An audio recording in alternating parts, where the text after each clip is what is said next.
Сегодня Сейм планирует проголосовать за бюджет следующего года. Главные приоритеты — образование, здравоохранение, безопасность.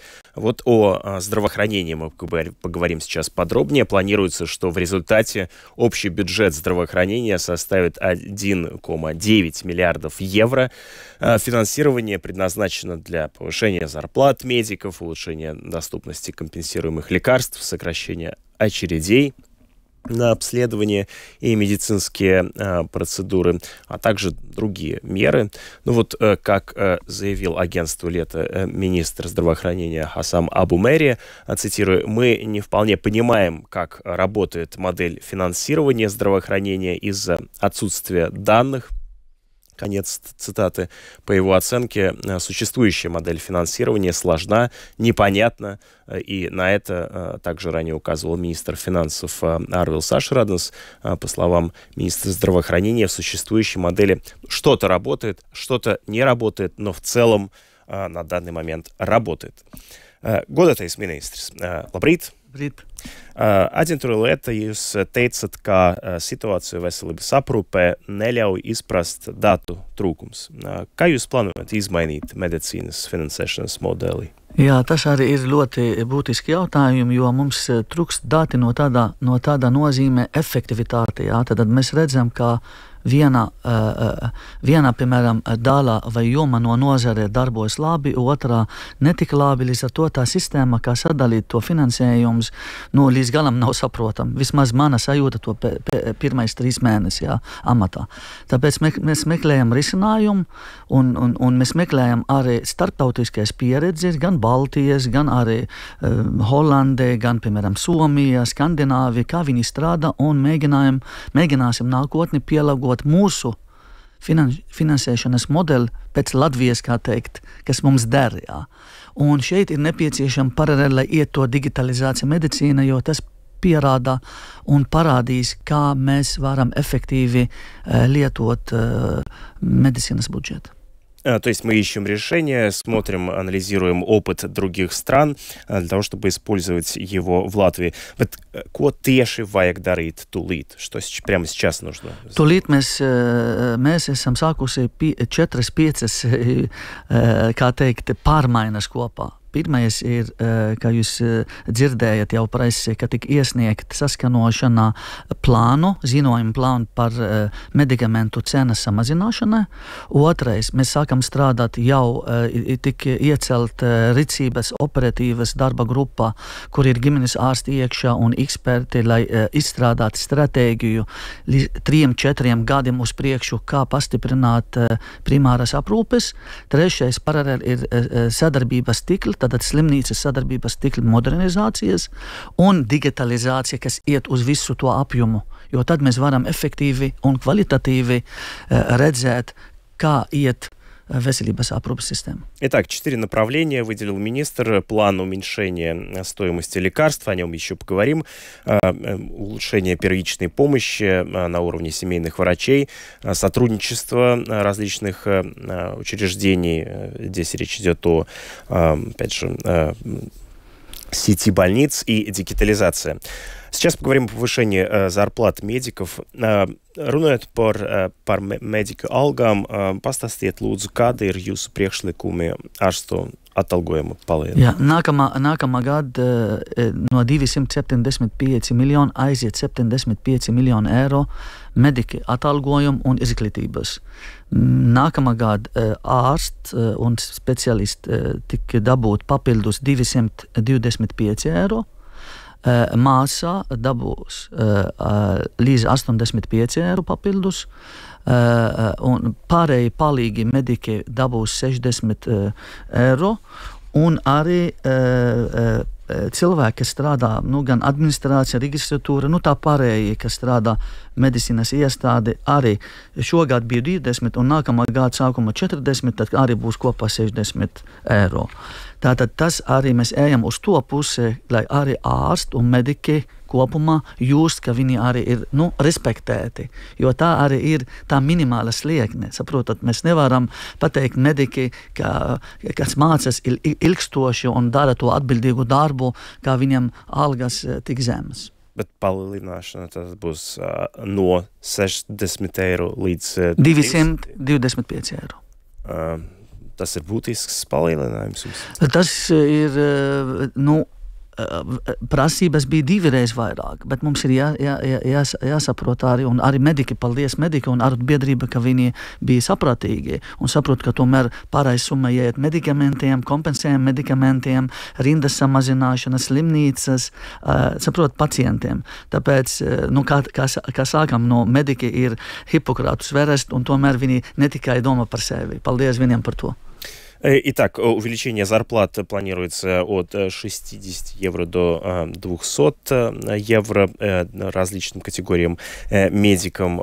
И, конечно, несмотря на то, что необходимо повышать зарплаты и выше, но, тем не менее, в данный момент это и остается единственной возможностью. О доступности лекарств вот Министерство здравоохранения, как уже только что было упомянуто, предлагает ввести единый механизм формирования наценки на все рецептурные лекарства. То есть для всех рецептурных лекарств планируется разработать новую модель формирования наценки с целью снижения конечной цены на лекарства для пациентов. Будет введен некоторый порог. Zaļu apgādes asociācija iebilst pret ministrijas plāniem, kā sekmēt zaļu cenu samazināšanu. Vai jūs varat paskaidrot savu ideju? Mūsu ideja un ziņojumi ir 3 pamatlietas. Tātad pirmā ir uzsienojums vai pelni griezt. Tātad šobrīd nebija griezt, līdz ar to lieli tirgotāji vai aptiekas bišķiti bija griezt, bet ir tāda mierīga sajūta, ka var nopelnīt vairāk. Ja? Otrais jautājums ir informatīvas par zāles pieejamības. Ja? Tad mēs dosim laiku 1 gadu apmēram līdz 25. gada janvāri, ka tomēr lieltirgota ražotāja un aptieka būs tāda sistēma, kur iedzīvotāji var redzēt, kur tā medikamenta atrod, kad būs, un ja nebūs, ja nav uzreiz, cik ilgi jāgaida. Ja? Tas ir ļoti svarīgi. Un trešais un ļoti svarīgs jautājums, ka tas samazina arī būtiski cenas līdz 20%, un arī mēs esam nākamā gada plāns, mēs paredzēsim, ka vajadzētu kompensējam medikamentu, ko šobrīd cilvēki maksā 50% no savas naudas. Paredzēt, palielināt, valsts kompensēt medikamentu līdz 75%. Un arī, ko es gribēju pateikt, un tas ir ļoti svarīgi, ka mēs strādāsim, lai mēs liksim griestu, cik varētu Latvijas iedzīvotāji vidēji maksā papildus no savas kabatas katru gadu. Un tas ir ļoti būtiski. Tas nozīmē, valsts vajag ieguldīt vairāk, lai kompensē medikamentu vairāk, lai pacienti maksā mazāk. Un tas arī man liekas, kas ir būtiski pēdējā 15 gadi tāds pārmaiņas un izmaiņas nav bijis. Un līdz ar to noteikti, ka nozari nebūs apmierināti, bet mēs turpināsim ar viņu runāt un diskutēt, lai tomēr ejam un realizētu šo плану. Итак, главный принцип, который лежит в основе идеи Министерства здравоохранения, чтобы государство и чтобы торговцы лекарствами, производители лекарств платили больше, чтобы потребитель платил меньше. Для этого существует несколько идей. Это уменьшить прибыль аптек и вместе с тем производить лекарств, а также сделать информативную систему, где было бы видно, где доступны лекарства, а если они недоступны, то когда они будут доступны в конкретной аптеке. Также, среди прочего, компенсируемые лекарства сейчас доступны по 50% стоимости. По идее министра нужно сделать так, чтобы 75% компенсируемых лекарств покрывало государство. Bet tad, kā es saprotu, aptiekas un zaļo apgādes asociācijas, viņi piedāvā mazināt PVN likmi. Jā, tas arī ir ir uzrakstīti plāna, ka mēs atkarīgas no valsts nodoklis politiku. Mēs arī piedāvājam, ka tomēr šī jautājuma arī vajag mainīt. Jautājumu, kā tā būs, kad nākamā gada, aiznākamā gada, atkarīgi no budžeta kopumā, bet mēs jau esam kā ministrija izdomājam tādas kompensējam, lai to PVN arī cilvēki dabūtu atpakaļ. Uz visiem receptiem mēs arī liksim 5% kompensējam no valsts puses. Līdz ar to sanāk, tā kā mēs jau kompensējam to PVN recepšu medikamentu jau no nākamā gada vidu. Jā. Tāpēc tāds PVN būs vēl papildus, ja nākotnē sanāk, bet, protams, tas ir saistīts kopā ar to nodoklis politiku, ko ir tagad darba grupa Finanšu ministrija, un arī, protams, ir jāpielāgo Baltijas rajonu. Es piekrītu, ka uz to jautājumu mums jāskatās nākotnē. Bet tas šobrīd nav būtiski, jo valsts mēs esam par to 5% jau domājam. Сейчас государство думает о том, чтобы со середины следующего года до 5% снизить на компенсируемые лекарства НДС. И также одна из важных задач – это сделать так, чтобы лекарства стоили примерно одинаково в самом регионе, потому что цены в странах отличаются. Поговорим сейчас о больницах, о сети больниц. Kā jūs domājat sakārtot slimnīcas tīklu? Slimnīcas tīklu jau ir pēc būtības ir skaidrs. Mums ir universitāte klinikas, mums ir reģionālas slimnīcas un mums ir mazas slimnīcas. Bet mums trūkst to sadarbības modeli starp slimnīcām, kur, diemžēl, klibo ļoti būtiski, un mēs redzam, ka NMPD nav arī apmierināti par to, jo ir juridiski uz papīriem ir uzrakstīti konkrēta slimnīca, ir konkrēti speciālisti, bet, diemžēl, nevienmēr ir uz vietas. Tad nav pieejamības. Līdz ar to mēs gribam vairāk iet uz specializāciju. Tad viena slimnīca specializē vairāk ar konkrētu jomu, un otra ar kaut ko citu. Lai vienkārši būs tāds beidzot vismaz viena slimnīca būs vairāk pieejam konkrētu ārstu, specialistu.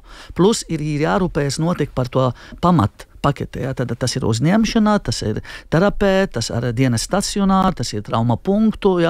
Tas ir, mēs runājam par 2. 3. līmeņa slimnīcas. Un, protams, ir vajag ieviest tā saucamā primāras aprūpes centra, kur ir vairāki ģimenes ārsti, kur tāds kopprakse, īpaši lielas pilsētas un vidējas pilsētas, par laukiem ir grūti to realizēt visticamāk, bet mēs domājam uz to pusē. Un, protams, jautājumi, ka jābūt metodiski centri, kur atrodas universitāte klinika un pierāda to algoritmu, ka visi Latvijā konkrēta specialitāte jābūt viena konkrēta līmenī, viena konkrēta kvalitāte. Итак, недоступность специалистов – это то, что мы наблюдаем сейчас в больницах, и специализация больниц – это вот как раз тот принцип, который провозгласил министр, то есть конкретные специалисты в конкретной области здравоохранения должны концентрироваться в конкретных больницах. Что касается больниц 2-3 уровня, то там должно быть обеспечение основной помощи здравоохранения, травмпункт, стационар и скорая помощь и так далее. Вместе с тем, также надо развивать то, что называется примарную, первичную помощь, которую обеспечивают семейные врачи. Вот tieši par ģimenes ārstiem es gribu arī jūs prasīt. Jūs teicat, ka papildus nauda ģimenes ārstiem būs. Jūs varat precizēt, lūdzu. Ģimenes ārsti paredzēti ir rezervēt nākamā gada papildus 17 miljonu eiro apmēram. Un mēs to darba grupu, kas sāk strādāt aktīvi no šodien, vakar bija rīkojums, kur ir ģimenes ārsti un eksperti, lai izstrādātu to modeli, kā mēs ejam uz to saucamā ideālu ģimenes ārstu. Ko nozīmē ģimenes ārsti? Kādas funkcijas visi, ko mēs zinām, cik to funkcijas ir apmaksā, lai nebūtu tā, ka katru gadu ģimenes ārsti jānāk un jāpaprasa papildus naudu, tad būtu stratēģija viņiem 3-4 gadu uz priekšu. Mēs zinām, mēs izstrādāsim, cik maksā to ideālu ģimenes ārstu un kurš ir gatavs no kolēģiem ģimenes ārsti iet uz to ideālu un būs konkrēta summa finansējuma. Un šajā gadījumā nevajadzētu katru gadu skrien un pazemot un pateikt, es par konkrētu injekciju vai par konkrētu dokumentu rakstīšanā es gribētu tādu un tādu naudu. Labāk sapratīsim, cik maksā to praksi kopumā un cik nepieciešama atalgojuma ģimenes ārstam. Un tad būtu labāku modeli, ka mums ir stratēģija kopā. Līdz ar to mums ir jāsāda gan decembrī, gan janvārī, lai sagatavot ziņojumu un plānu uz nākotni. Līdz ar to šī 17 miljoni viņi varētu parādīties ģimenes ārstiem, sakot, ar marta, aprīļa mēnesi, es ceru. Ja visi strādā aktīvi un ka vienota komanda, jo tas nav tikai ministram, kurš izdomā lietas. Mēs tomēr jāsāda kopā. Bet pastāstiet, lūdzu, kādu jūs tad redzēt to ideālu ģimenes ārstu? Ideālu ģimenes ārstu es redzu, kurš domā numur 1 par to, ka pacienti mazāk jāiet uz uzņemšanu, pacienti ar chronisku slimībām, viņi arī jābūt aprūpēti gan mājās, gan ģimenes ārstpraksi vairākas reizes gadā iet un stacionāru. Trešos ir jābūt mazāk darba nespējas lapas. Jā.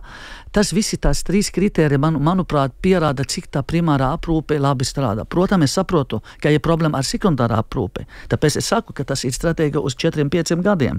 Kad būs vairāk finansējumu, rindas tiks samazināt. Jā. Tad ir jāredz, ka tā arī tā ideāla prakse, kad arī ir sadarbība ar citiem specialistiem, ar pediatru, ar vecmāti. Mēs redzējām, piemēram, tā gadījumu, kur sievieti pamet savu bērnu un pazuda, jā, dēļ tā pēc zemdības depresija. Tad mums ir jāskatās, kā tā ģimenes ārsta prakse būtu sadarbībā, plašāk, multifunkcionāla, un lai pacienti jūtas, ka pie ģimenes ārsta tas ir cilvēki, kurš ir viņu ģimene, jā, viņi kopā. Līdz mūža galam, kā teikt. Jā. Tas ir ideāli, tā ir Skandināvijas, tā kā pats neizdomāju kaut ko no kosmosa. Latvijas ģimenes ārstu asociācijas prezidenta Alise Nīcmane aizpūre ir paziņojusi, ka ģimenes ārsti no 1. janvāra varētu strādāt 4 valsts apmaksātas darba dienas, 5. nosakot par maksas.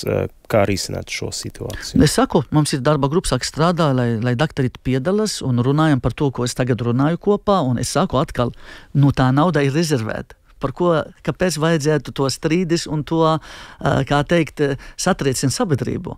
Nav pieļaujam, kā ģimenes ārsts strādā 4 reizes nedēļā. Piedodiet, nedrīkst tā būtu. Jo valsts ir jāstrādā, lai būtu pieejami vairāk nekā 5 dienas. Tā arī tā ideāla praksa, ka sestdien ir jābūt viens no tā ģimenes ārsts, kas strādā dežurē vai attālināti, vai pie telefonu, vai uz vietas. Tā arī ir primāra aprūpe. Ja otrādi strādāsim 4 no 7. Piedod, tās nepieļaujam, un es nepiekritīšu nekādā gadījumā. Es saprotu, ka tas ir ļoti liels jautājums, bet vai jūs varat atbildēt īsi, kā samazināt rindas un gaidīšanas laiku? Mums ir rinda 3 problēmas. Pirmā problēma ir tā, ka mums nav digitāla vienota rinda, un to tagad no digitālā sistēma veidošana ir prioritāte. Pirmais, ar ko mēs ejam. Ceru, ka gada laikā mēs to izdarīsim. Un līdz ar to tā rindas, kas arī ir šobrīd 15-20% var uzlabot, jo ir sakārtot pēc prioritātes. Profilakse, akūti pacienti, onkoloģija, zaļo koridoru un tā tālāk. Otrais ir noteikti ir vairāk finansējums. Tātad vairāk kvotas, ko tā kā visi zina, kvotas, es tā saku finansējumu, bet es domāju, ka tas arī nav risinājums viens pats, jo ir nepieciešama arī specialistu. Un līdz ar to ir cerība, kad mēs sakārtosim to metodiski centru universitāti klinikas, būs skaidrs, kur mums vairāk trūks specialistu un kur tā rindā mēs varam virzīt.